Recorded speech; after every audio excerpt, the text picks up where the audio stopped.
Hi guys, ఈ video వచ్చేసి మేము సత్తుబాబు బిర్యానీ హోమ్ మేడ్ బిర్యానీ అయితే చేసుకున్నాం. దాని ప్రాసెస్ ఏంటంటే 2 గ్లాసుల బిర్యానీ రైస్ని అయితే తీసుకున్నాము. ఇది 4 మనుషులకైతే సరిపోతుంది. అలాగే అది తీసుకుని బాగా కడుక్కోవాలి. కడుక్కున్న తర్వాత అరకిలో మేము చికెన్ తెచ్చుకొని చికెన్ కూడా మేము 40 గ్రాములు అయితే చికెన్ పెద్ద పెద్ద ముక్కలను అయితే తెప్పించుకున్నాము. బాగా అది కూడా వాష్ చేసుకోవాలి. బాగా 2-3 టైమ్స్ వాష్ చేసుకుంటేనే మనకి బాగుంటుంది. బాగా వాష్ చేసుకోవాలి. ఆ ముక్కలు చూసారు ఎంత పెద్ద పెద్ద కొట్టించుకున్నాం మేము. బాగుంటుంది అని చెప్పేసి, బిర్యానీలోకి బాగుంటుందని చెప్పేసి అలా పెద్ద పెద్ద ముక్కలు అయితే కొట్టించాము. తర్వాత ఒక పెనం అయితే పెట్టుకోవాలి.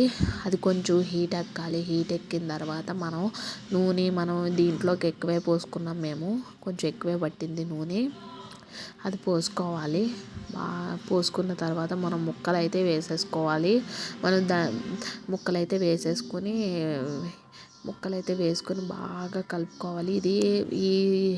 ఇది సత్తుబాబు బిర్యానీ ఆంధ్రాలో బాగా చేస్తారు. మేము ఉండేది రాజమండ్రిలో, ఆంధ్రాలో. అయితే మేము అది చూసి ఇంకా మేము కూడా బాగుందని చెప్పేసి మేము కూడా చేసుకుంటున్నాము. అయితే బాగా మగ్గాలి. మగ్గిన తర్వాత దాంట్లోకి మసాలా అయితే పట్టుకుందాం. దానికి దాల్చిన చెక్కని, నెక్స్ట్ లవంగాలు, యాలకులు, షాజీరా, జాపత్రి ఇవన్నీ వేసుకొని దాంట్లో జీలకర్ర పొడి వేసుకోవాలి. 1 స్పూన్ వేసుకోవాలి. తర్వాత ధనియాల పొడి 2 స్పూన్స్ అయితే వేసుకోవాలి. 2 స్పూన్స్ వేసుకొని మనం అదంతా కూడా మిక్సీలో పట్టాలి. చూసారా ఎంత మంచిగా వచ్చిందో. తర్వాత చికెన్లోకి పసుపు అయితే వేసుకోవాలి. 1 స్పూన్ అయితే పసుపు వేసుకోవాలి. పసుపు అయితే వేసేసుకుని తర్వాత ఉల్లిపాయలు చీల్చుకొని దాంట్లో వేసుకోవాలి. వేసుకొని మనం తర్వాత ఏం చేయాలంటే మూత అయితే పెట్టేసుకోవాలి. మూత పెట్టుకొని తర్వాత మళ్ళీ మూత తీసి కారం అయితే మేము 1.5 స్పూన్ అయితే వేసుకున్నాము.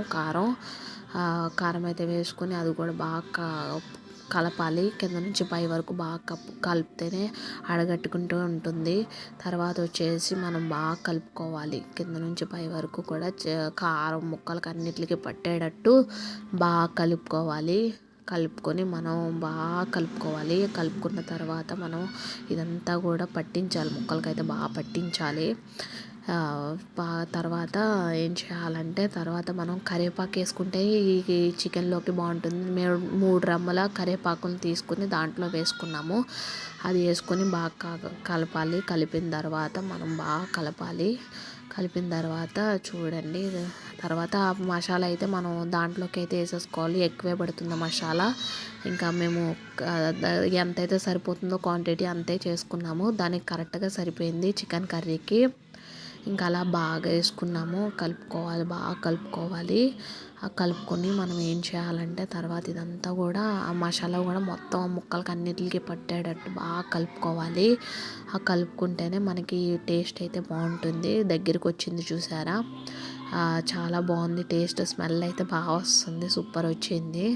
ఇంకా అలాగా ఇదైతే దగ్గరికి వచ్చేసింది ఇంకా అయిపోవడానికి.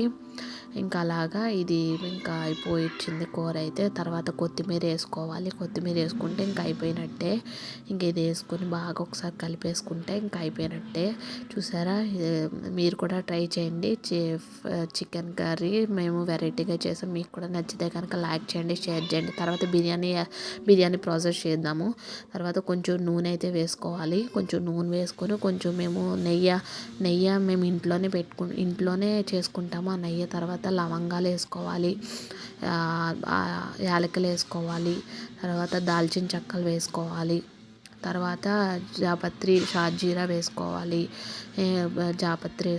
ఇవన్నీ వేసుకోవాలి. తర్వాత బిర్యానీ ఆకులు వేసుకోవాలి. షాజీరా వేసుకోవాలి. ఇవన్నీ వేసుకొని బాగా కలిపేవాలి బాగా. తర్వాత 3 పచ్చిమిర్చి అయితే వేసుకోవాలి. 3 పచ్చిమిర్చి వేసుకొని బాగా కలపాలి. ఇవి కూడా బాగా కలిపి అడగట్టకుండా కలపాలి. తర్వాత అల్లం వెల్లుల్లి పేస్ట్, ఇది మేము 1 స్పూన్ వేసుకుంటాము. ఇది చిన్న స్పూన్ వలన 2 అయితే వేసుకుంటున్నాము. 2 వేసుకొని అది బాగా కలపాలి.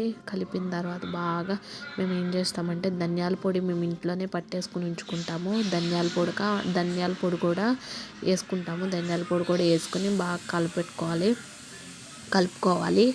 తర్వాత ఏం చేయాలంటే తర్వాత పుదీనా వేసుకోవాలి. గుప్పెడంత పుదీనా, గుప్పెడంత కొత్తిమీర వేసుకొని అది కూడా బాగా కలపాలి. కొంచెం ఒక 10 నిమిషాల పాటు కొత్తిమీర, పుదీనా కూడా అన్నిటికీ కలిసేలాగా కలపాలి. బాగా కలపాలి. కలిపితేనే బాగుంటుంది. సాల్ట్ అయితే దీంట్లో చూసుకొని వేసుకుంటాము. అలాగే ఇదంతా కూడా కలపాలి. కలిపితేనే బాగుంటుంది. తర్వాత మేము 2 గ్లాసుల బిర్యానీ రైస్కి 3.5 నీళ్ళైతే పోసుకున్నాను. నీళ్ళైతే పోసుకొని తర్వాత సాల్ట్ అయితే వేసుకుంటున్నాను. ఫస్ట్ అయితే ఒక స్పూన్ వేసుకున్న తర్వాత సరిపోతే మళ్ళీ వేసుకోవచ్చని ఇంకా అలా బాగా కలపాలి. కలిపిన తర్వాత మూత అయితే పెట్టేసుకోవాలి. మూత పెట్టుకుని మళ్ళీ తీసి ఆవిరి చూసి ఎంత బాగా వస్తుందో పైకి చూసారు, బాగా వస్తుంది. తర్వాత బిర్యానీ రైస్ అయితే దాంట్లో వేసేయాలి. బిర్యానీ వేసేస్తే మనకి అయిపోతుంది. బిర్యానీ వేసిన తర్వాత అప్పుడప్పుడు వచ్చి కలుపుకోవాలి. స్మెల్ అయితే బాగా వస్తుంది. ఇదంతా కూడా కలుపుకోవాలి. అప్పుడప్పుడు వచ్చి కలుపుకోవాలి. తర్వాత ఇది మూత పెట్టేసుకోవాలి. మూత పెట్టుకుని మళ్ళీ మూత తీసి మళ్ళీ చూడాలి. చూసారు, దగ్గరికి వచ్చింది. ఇంకా అలాగా ఇది దగ్గరికి వచ్చింది. ఇంకా అయిపోయేదానికి వచ్చింది. ఒక 10 మినిట్స్ కట్టేసి 10 మినిట్స్ ఉంచేస్తే ఇంకా అయిపోయినట్టే. ఒకసారి అలా కింద నుంచి పై వరకు తిప్పేసుకుంటే ఇంకా అయిపోయినట్టే. కొంచెం చూసారా, ఉమ్మిగిల్లేసింది, బాగా దగ్గరికి వచ్చేసింది, అయిపోయినట్టే. ఇంకా అలాగే చూసారా, అయిపోయింది. అంతేనండి. ఈ వీడియో నచ్చితే కనుక లైక్ చేయండి, షేర్ చేయండి, సబ్స్క్రైబ్